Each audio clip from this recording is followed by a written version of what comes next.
Antes de empezar hoy con lo que está preparado del estudio de la Segunda Venida del Señor, quiero hacer un repaso.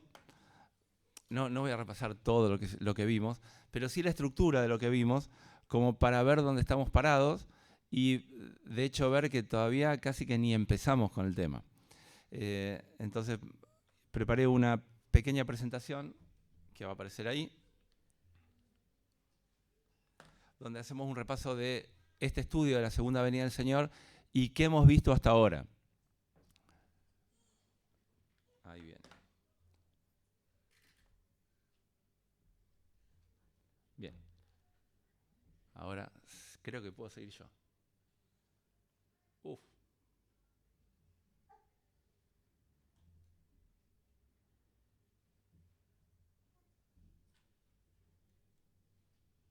Ahí estamos. Bien. Entonces, el tema que, si Dios lo permite, vamos a tratar durante todo el año en esta reunión de enseñanza general y los miércoles en las células, es el tema de la segunda venida de Cristo. Y empezamos con una introducción a este tema que nos llevó 4 sábados, o 3 sábados y un domingo, porque el primero fue el domingo que lo dio Dani en el picnic que hicimos allá en el predio de Amejún. Y lo primero fue la trascendencia, la importancia de las profecías, de no menospreciarlas.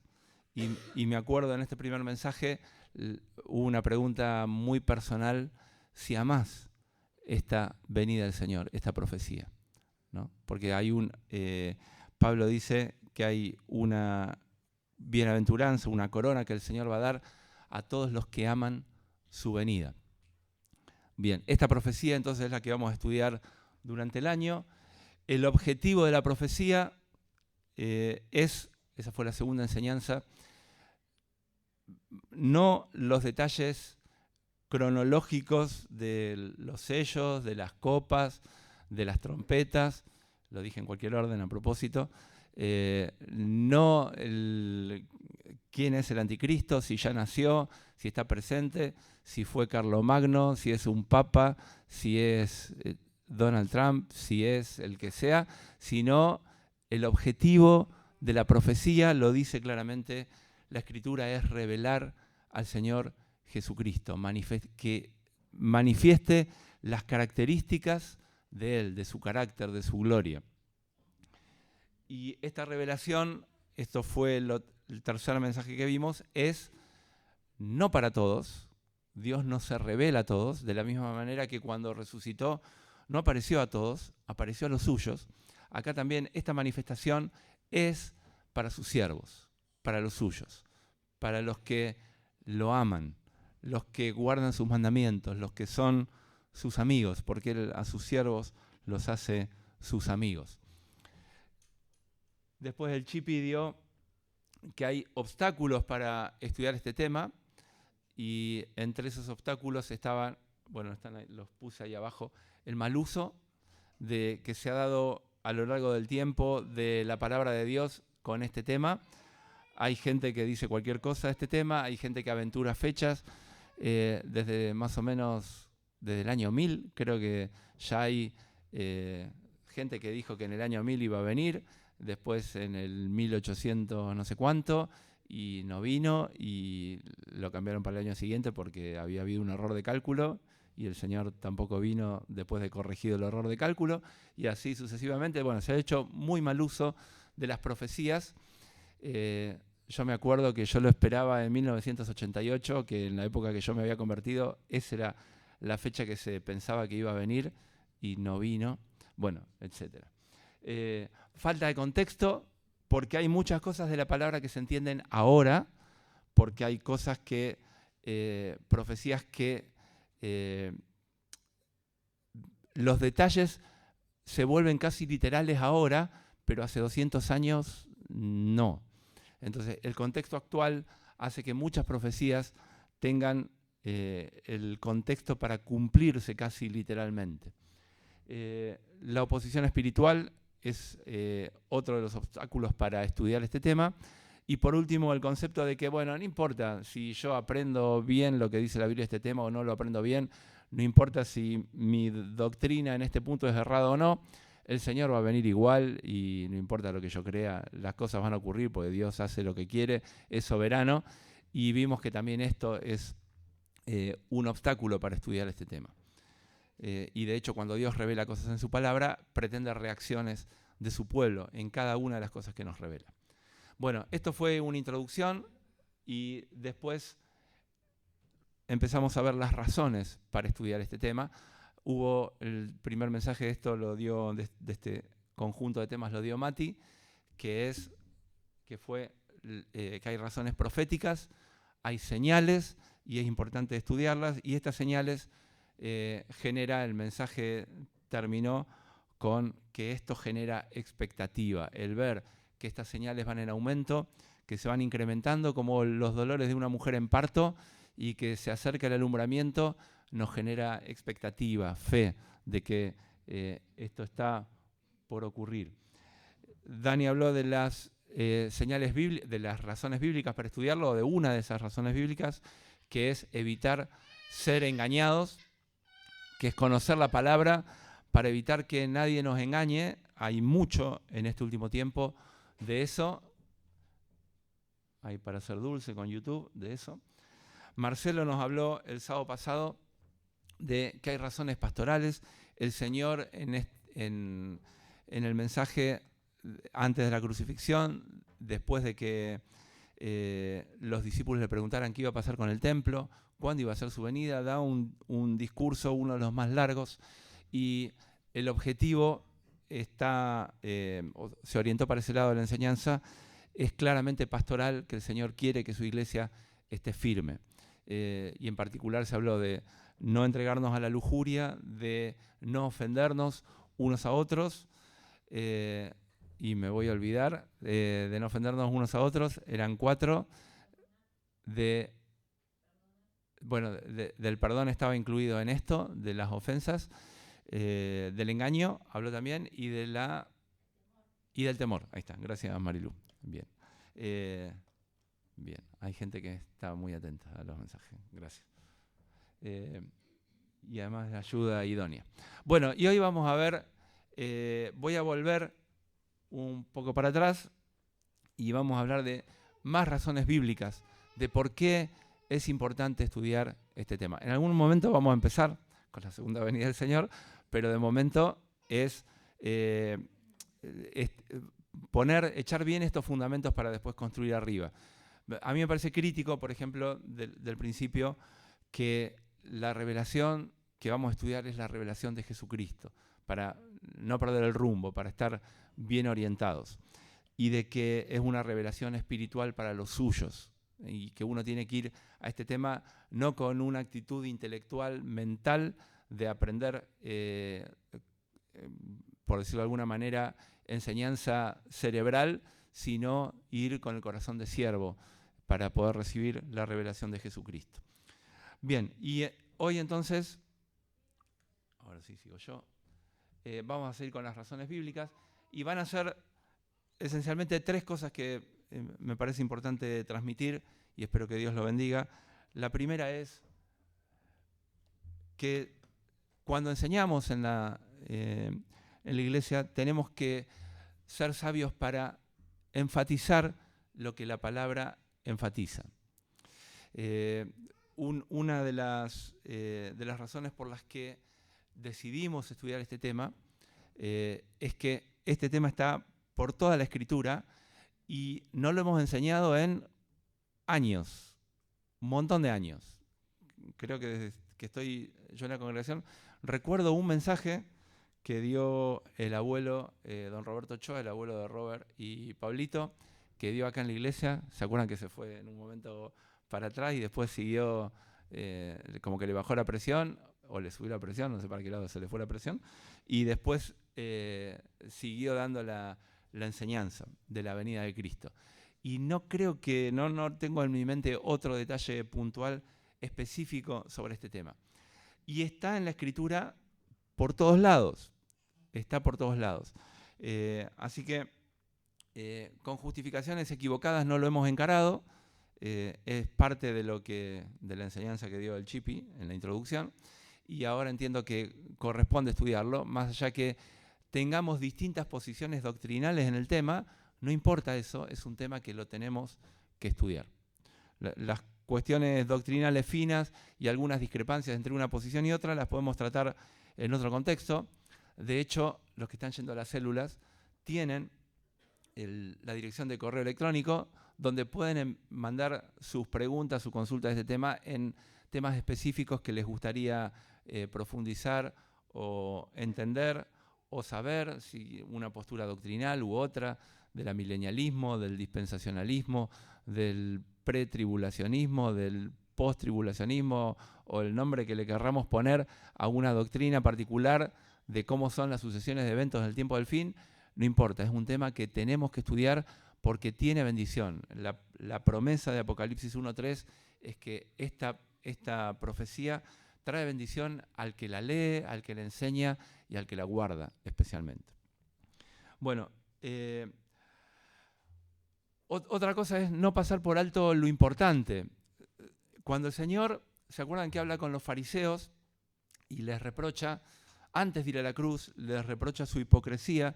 Una de las cosas que le dice, esto está en Mateo 23, si no me acuerdo mal, me lo anoté, 23, es que ellos pasaban por alto las cosas importantes de la palabra y se centraban en cosas menores. Dicen, no es que no eran importantes las cosas menores de la palabra, pero dice, se pasan por alto lo más importante. Se ponen a diezmar la menta, la ruda, el comino, y pasan por alto la misericordia, la justicia y la fe, ¿no? Como que pierden el criterio. Entonces, es importante enfatizar esto porque es un tema que la Biblia lo trata de principio a fin. Imagínense que hiciéramos, están de moda, bueno, no desde ahora, desde hace un tiempo atrás, las nubes de palabras. ¿Conocen qué son las nubes de palabras? Cuando, las deben haber visto, lástima que no traje alguna de ejemplo. Cuando hay por ejemplo, un tema que está comentado mucho en las redes, si uno quiere saber si las opiniones son mayoritariamente a favor o en contra de algo, qué sé yo, por ejemplo, para no ponernos en cuestiones políticas, por ejemplo, se menciona a Colapinto. Y entonces uno va a los comentarios de Colapinto y a ver si son buenos, malos, y uno arma una nube de palabras de qué palabras son las que más se mencionan. ¿Se llama nube de palabras o cómo? Sí, nube de palabras. Y aparece ídolo, chocador, bueno, no sé, y empiezan a armar un montón de palabras que aparecen con respecto a ese tema, y uno le da una idea, mirando esa nube de palabras, le da una idea general de qué es lo que más se está diciendo de él, cuál es la opinión más preponderante, más fuerte, más repetida, cuál sigue, y se representa en una nube con un montón de palabras, donde las más repetidas aparecen más grandes y en un color más fuerte, y las menos repetidas empiezan a aparecer cada vez más chiquititas y en un color más tenue. Bueno, si hiciéramos una nube de palabras de la Biblia, ¿qué aparecería? ¿Lo tenemos más o menos claro? ¿Qué palabra se repite más en todo este texto? Y si lo hiciéramos de temas, ¿qué temas en la palabra se repiten más? Desde el principio de la Biblia hasta el fin de la Biblia. ¿Qué tema está más repetido? ¿Qué tema es más trascendente? Bueno, eso es a lo que nos referimos cuando decimos que hay que enfatizar lo que la palabra enfatiza. Y la segunda venida del Señor está desde el principio al fin de la Biblia, está por todos lados. A ver, yo voy a dar uno a modo de ejemplo, pero, por ejemplo, Jesús habló de su venida un montón de veces, en los 4 evangelios. Dijo un montón de parábolas. Las parábolas del reino, por ejemplo, del trigo y la cizaña, habla de lo que va a pasar en el tiempo del fin.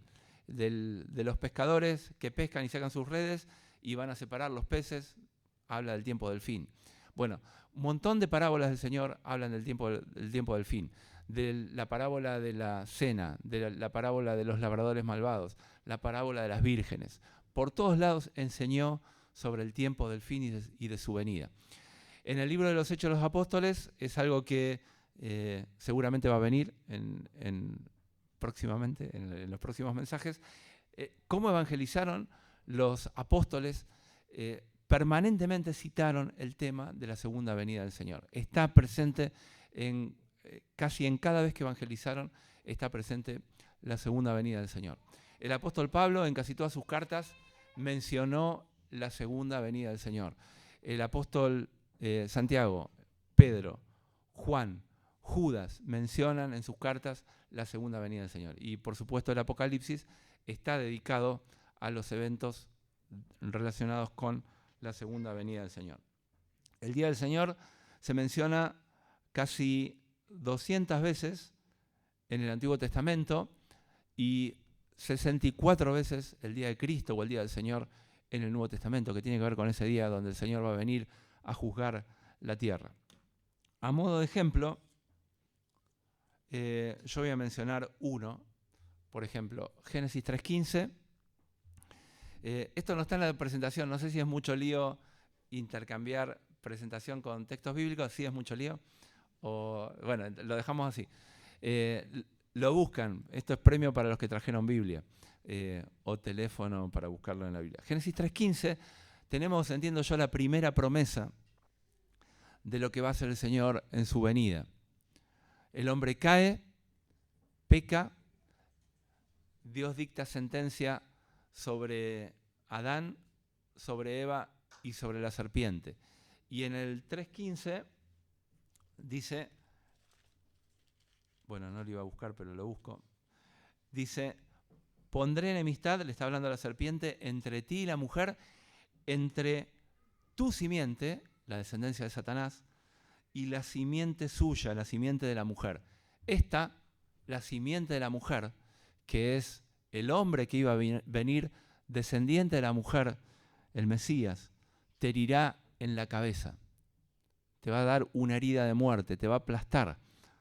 Y tú le vas a herir en el calcañar, en el talón.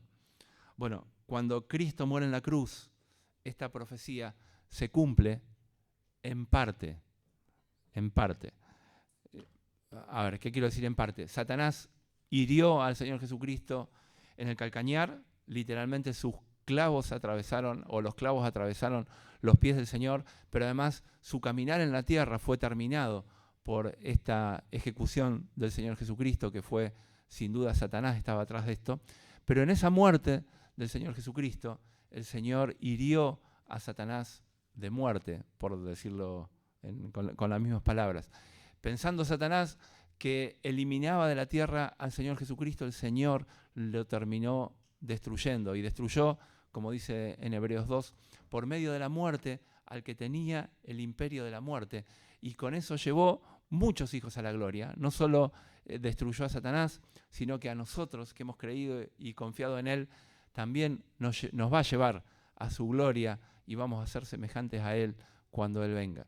El Señor Jesucristo hizo eso por medio de la cruz y destruyó a Satanás, aunque todavía, como algunos, yo me acuerdo una charla, un reportaje que le hicieron a Ernesto Sábato, que ya falleció, sobre cómo está el mundo y cómo veía el mundo. Él dijo, para mí que nos engañaron, que no ganó Dios, que ganó Satanás. Mirá cómo están todas las cosas, ¿no? Lo decía burlonamente, pero nosotros sabemos que aunque todavía no se concretó, Satanás ya fue derrotado. Y cuando venga el Señor Jesucristo, eso se va a concretar. El Salmo 91, que es un salmo maravilloso, el que habita el abrigo del Altísimo, ¿se acuerdan de ese salmo? Morará bajo la sombra del Omnipotente. Ese salmo aplica solo para el Señor Jesucristo. Y en el versículo 13, ese es el salmo, Satanás lo sabía. Satanás sabe que ese es un salmo que es del Señor Jesucristo. Por eso al citarlo Satanás le dice, tirate, lo lleva al pináculo del templo, y le dice, tirate porque Dios va a mandar a sus ángeles para que te sostengan y tu pie no tropiece en piedra, que es una de las promesas de ese salmo para el que anda permanentemente bajo la protección de Dios, que era el Señor Jesucristo. Pero fíjense lo que dice el versículo 13. De nuevo, la misma promesa del Génesis 3 repetida acá. 91, 13. Alguien que lo quiera leer, por favor. Aplastarás al león y a la víbora, hollarás fieras y serpientes. Bien, o al cachorro del león y al dragón, en ese último texto. Pero es una promesa para Cristo de que va a hacer esto con Satanás. Cuando Pablo escribe la carta a los Romanos, capítulo 16, versículo 20, alguien que lo lea, bueno, no lo leamos, lo cito yo, dice, Satanás va a aplastar, el Señor va a aplastar en breve a Satanás bajo vuestros pies. Y la iglesia va a tomar parte también en este proceso de la derrota del Señor Jesucristo definitiva sobre Satanás. Y hay un paralelo que lo tenemos de Yapa, muy hermoso, que es que así como el Señor Jesucristo en su muerte derrotó a Satanás, los creyentes en sus aflicciones, en sus pruebas, también tienen la oportunidad de derrotar y ser vencedores sobre Satanás. Porque Satanás envía sobre la iglesia, el otro día Mati oraba por la iglesia perseguida. Tenemos hermanos en todo el mundo que están sufriendo persecución, martirio, muerte, aflicciones. Y el Señor, y Pablo dice en este capítulo brillante de Romanos 8, dice, ¿qué nos va a separar del amor de Cristo? ¿Tribulación, angustia, desnudez, espada, hambre, persecución? Y dice que no, nada de eso.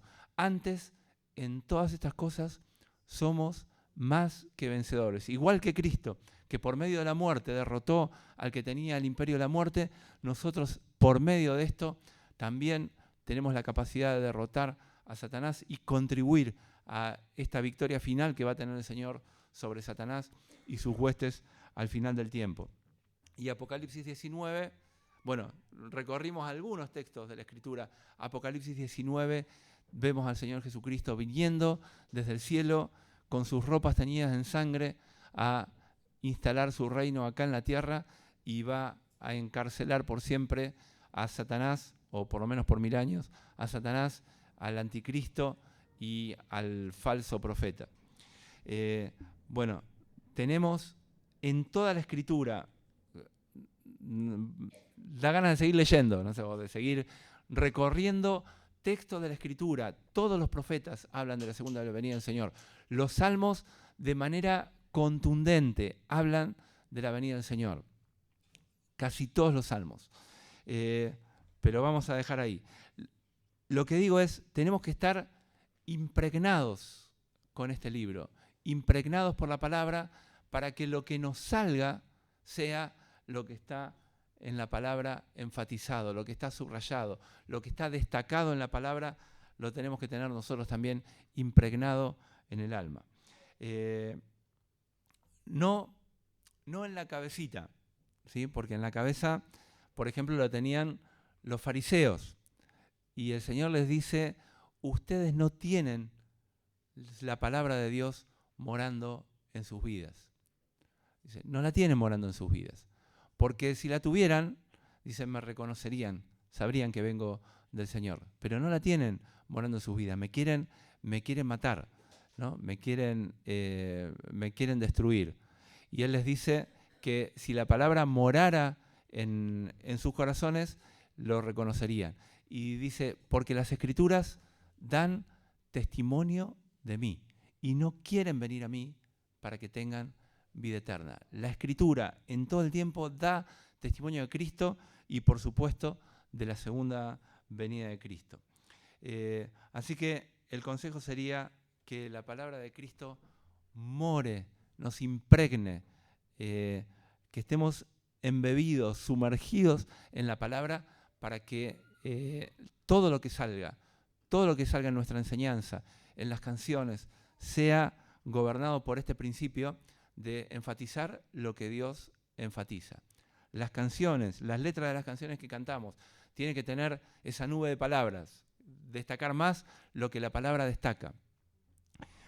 Colosenses 3:16 dice, la palabra de Cristo more en abundancia en vuestros corazones.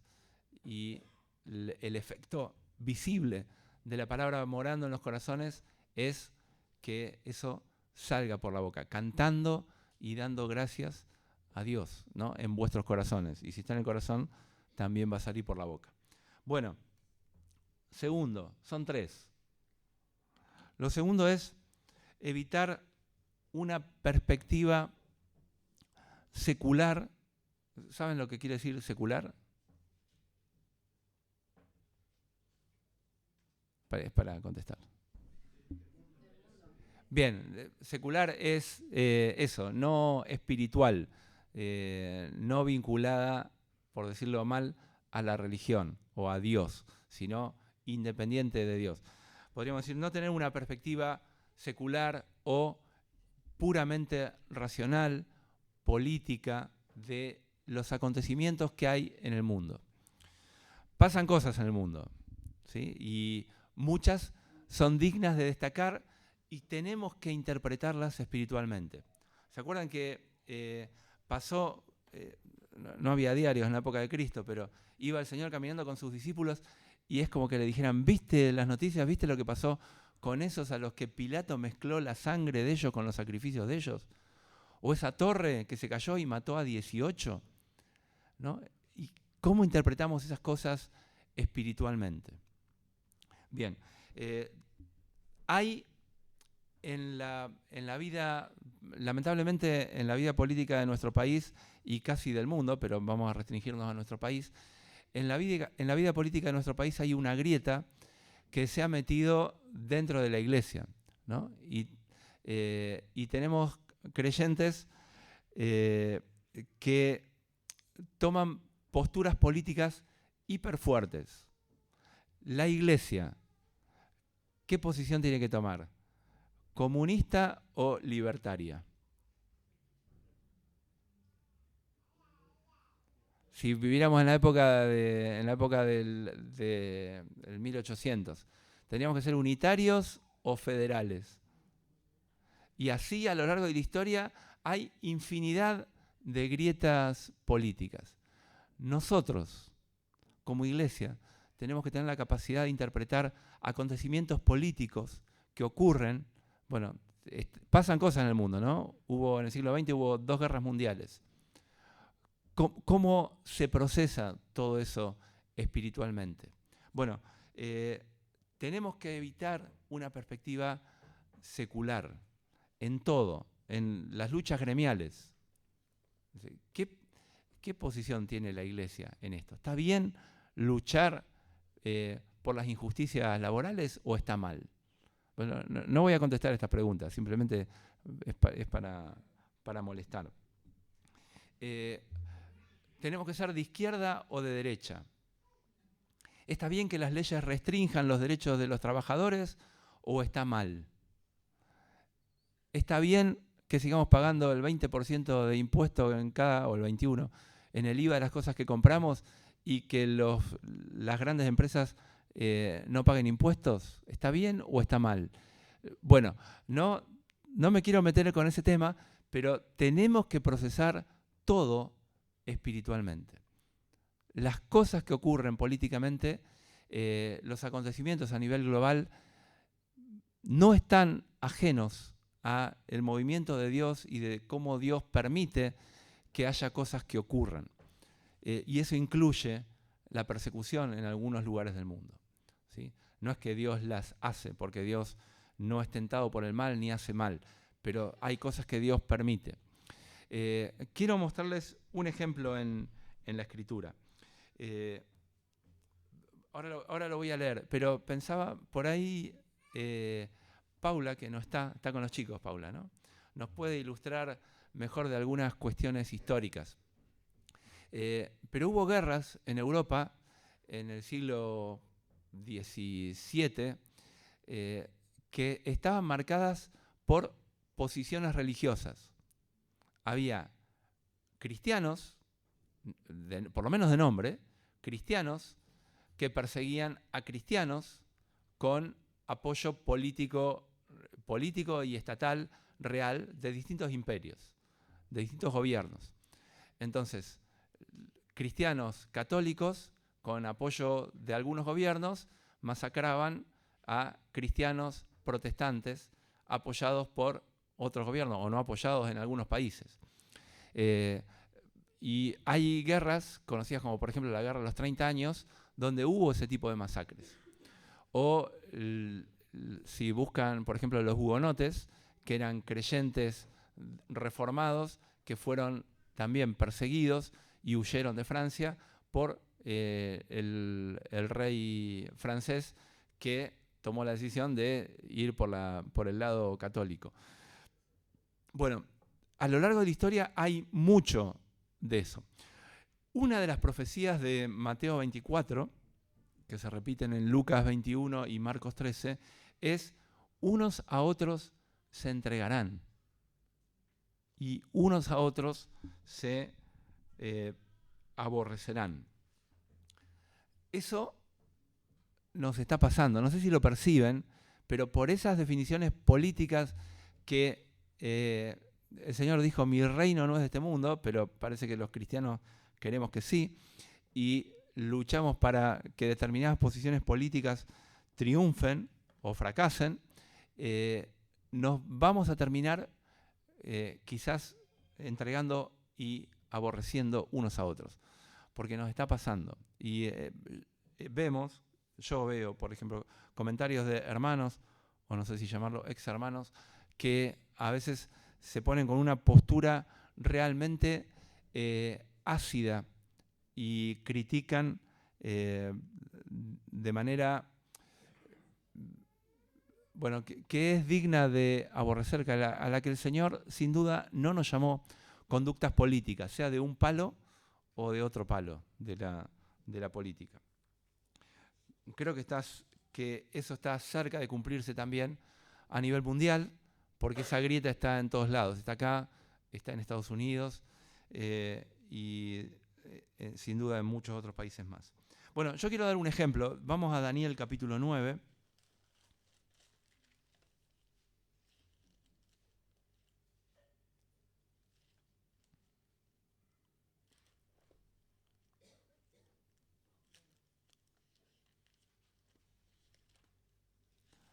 Versículo 1.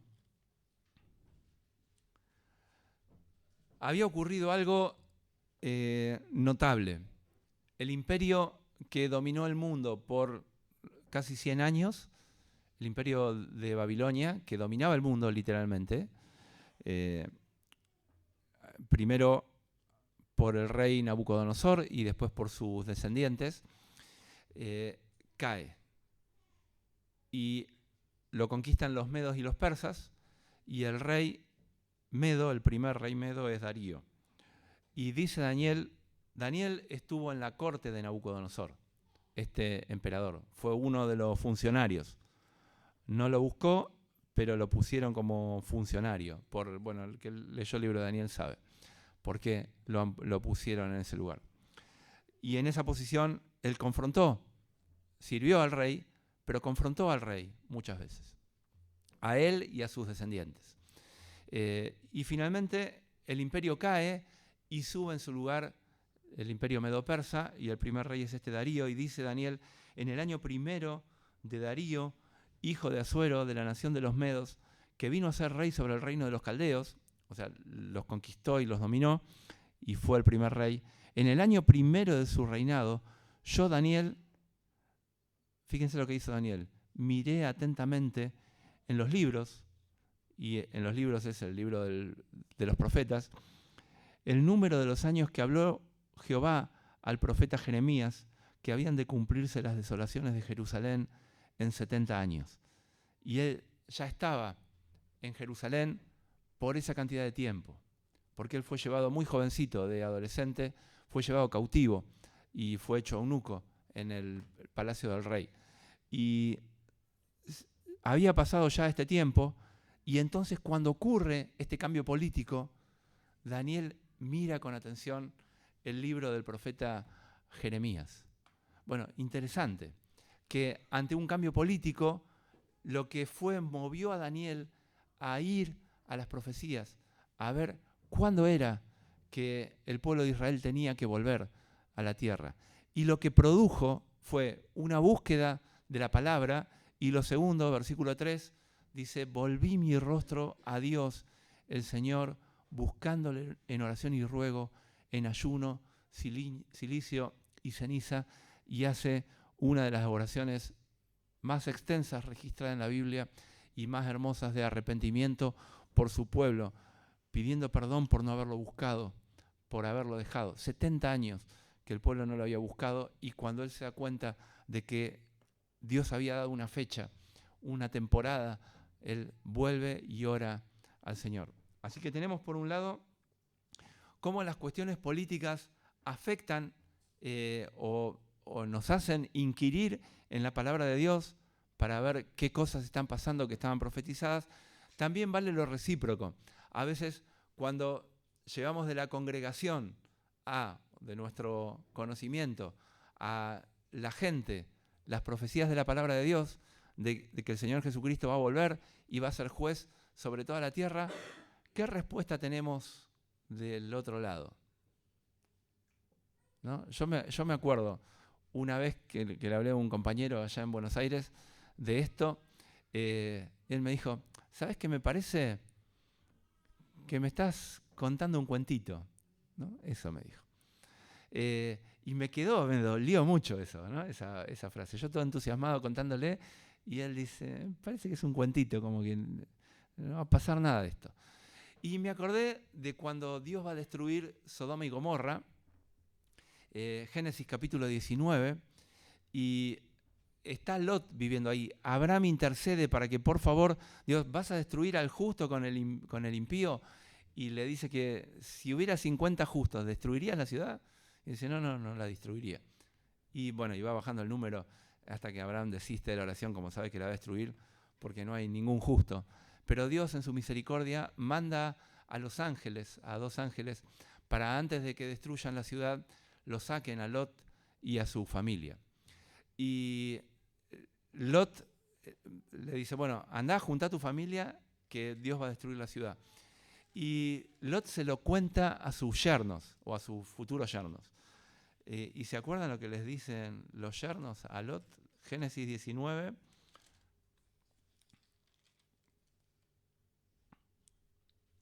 Versículo, a ver si me lo anoté, 14.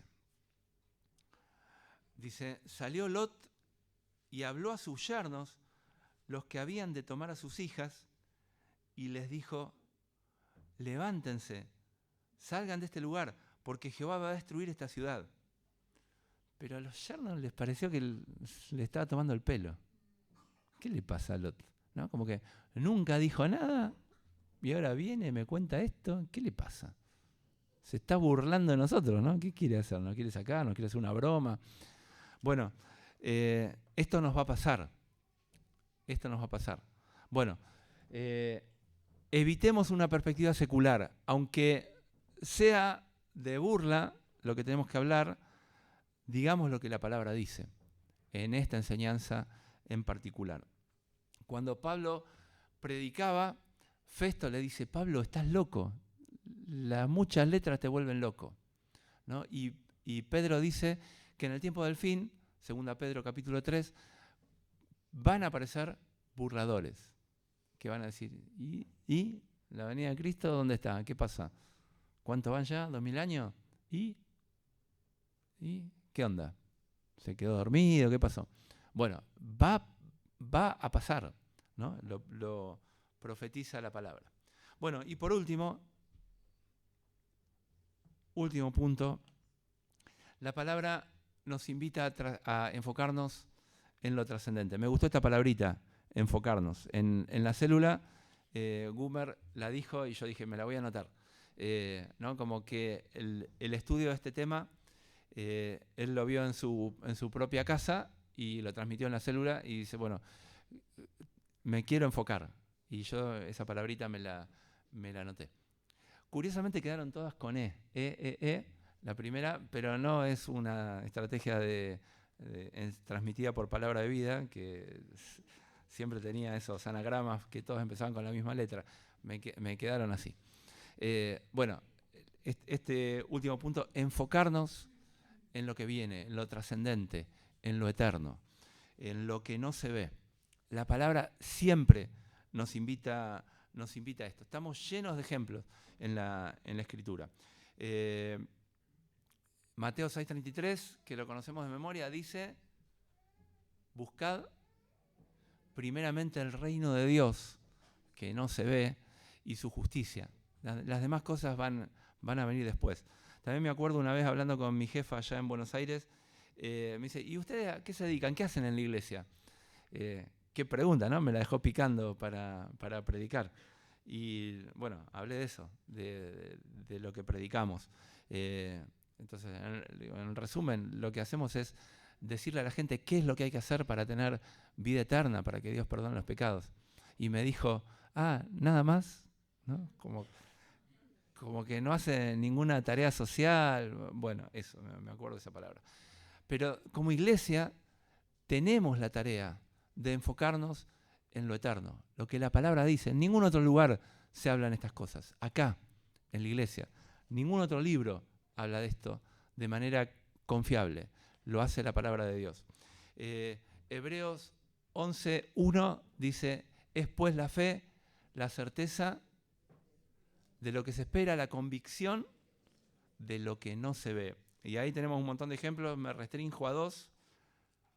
Hebreos 11, versículo 13.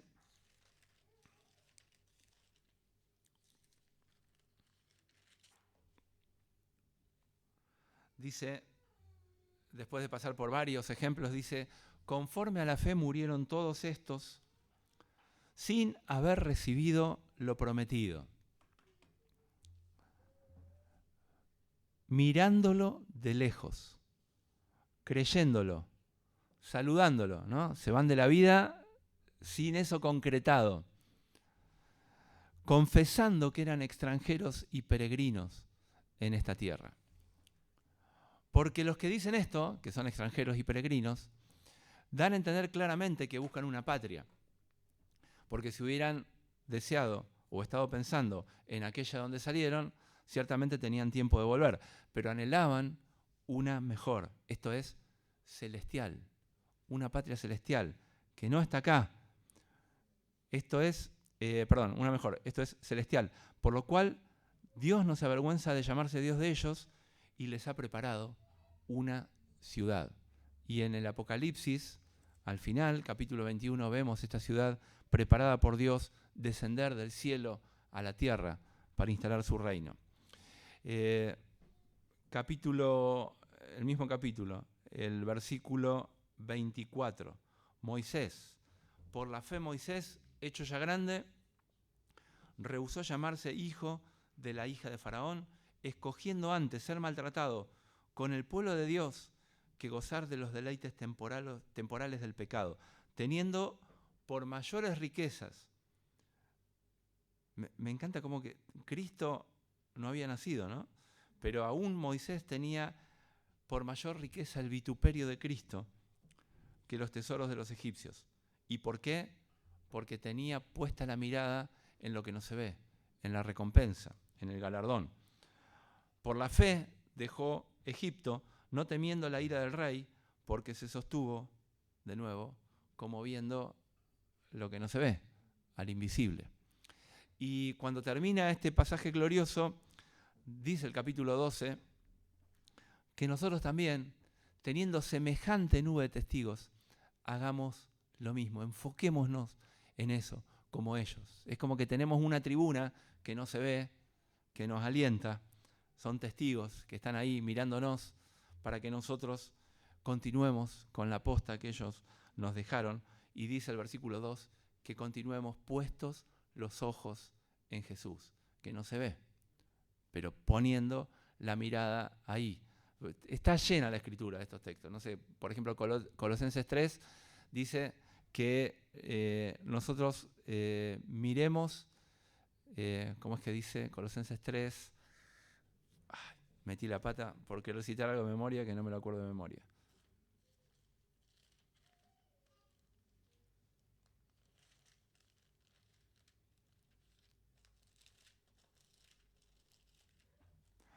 Colosenses 3, si habéis resucitado con Cristo, buscad las cosas de arriba, donde está Cristo sentado a la diestra de Dios, poned la mira en las cosas de arriba. Pablo, Filipenses capítulo 3, dice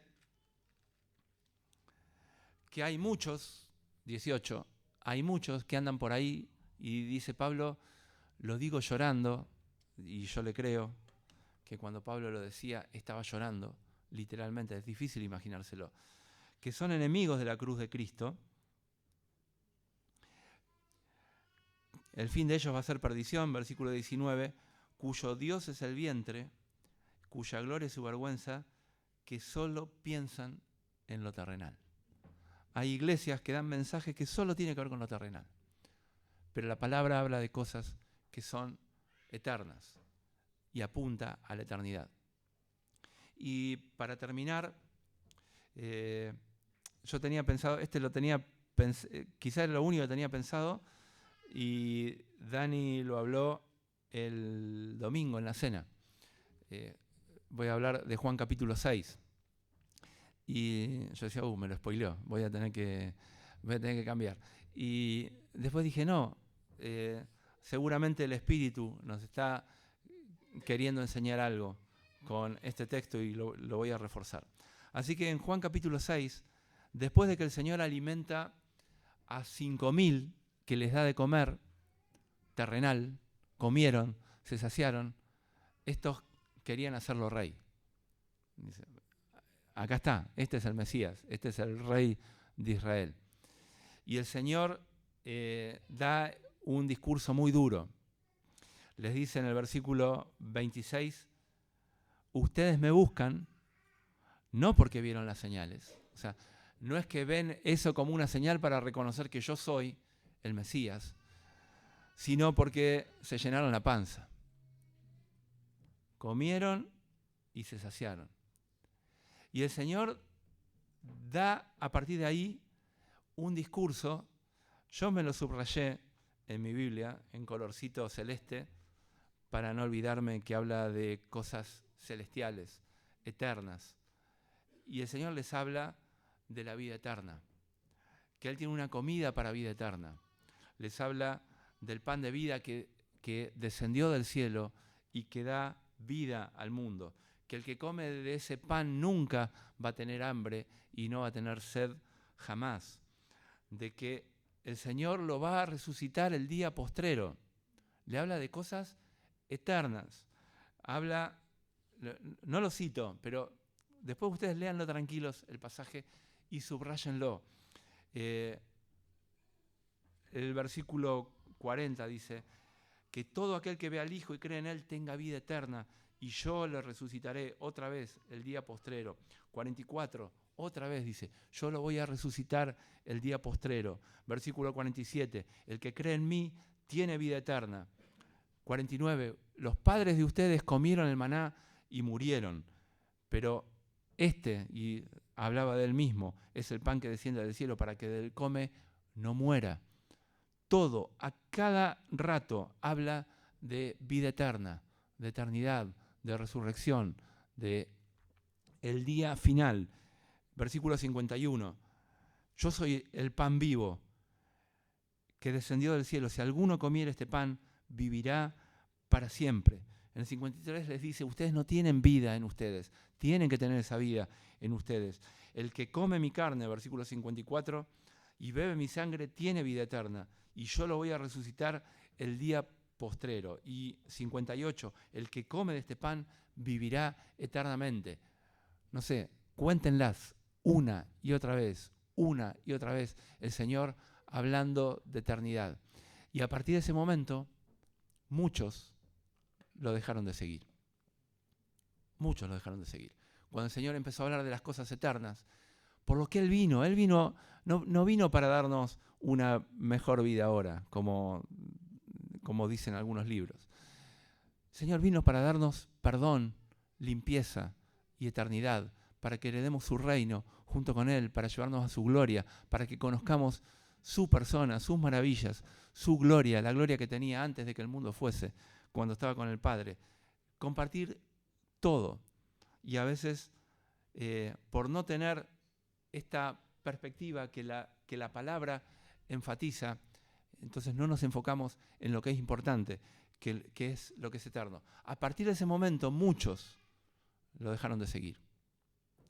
Y el Señor, que esto es lo que nos recordó Dani en la cena, se vuelve a los 12 y les dice, y pregunta para nosotros también, ¿vos te querés ir también? ¿O me vas a seguir?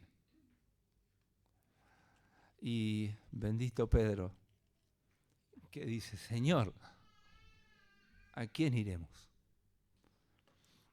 Y dice esto que se ve que le tocó el corazón, porque todo lo que habló el Señor es de eternidad.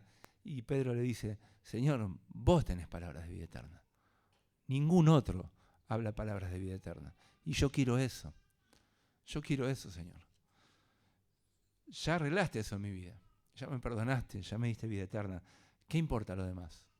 ¿Qué importan los detalles menores, entre comillas? Los problemas matrimoniales, económicos, de lo que sea. El Señor los puede arreglar, pero el Señor está interesado primero en la eternidad. Primero en la eternidad. Y Pedro le dice, Señor, yo quiero eso de que vos hablaste recién. Vos tenés palabras de vida eterna. No puedo ir a otro lado. Así que si hay alguien acá, yo creo que somos todos del Señor, pero no nos conocemos a fondo, no nos conocemos el corazón. Y si el Señor todavía no... Bueno, el Señor te dio la vida eterna. Si no recibiste la vida eterna que el Señor dio por lo que hizo en la cruz, recibilo, porque para eso vino, para eso murió. Señor Jesús vino a salvar pecadores, vino a eso. Y somos iglesia porque nos salvó de nuestros pecados. Eso es lo que somos, gente redimida, gente perdonada, gente que va a disfrutar la eternidad con Él. Si no estás seguro de esto, bueno, no te vayas de acá, habla conmigo, con cualquiera de los hermanos que tengas confianza, porque el Señor vino para esto. Y como dijo Pedro, no lo vas a encontrar en ningún otro lado, sino en el Señor. ¿A dónde vas a ir sino a las palabras de Cristo que tienen poder para dar vida eterna? Y quiero terminar con un texto, Tito carta de Pablo a Tito, capítulo 2, versículo 13. Porque toda esta enseñanza que vamos a tener en el año de la segunda venida del Señor nos enfoca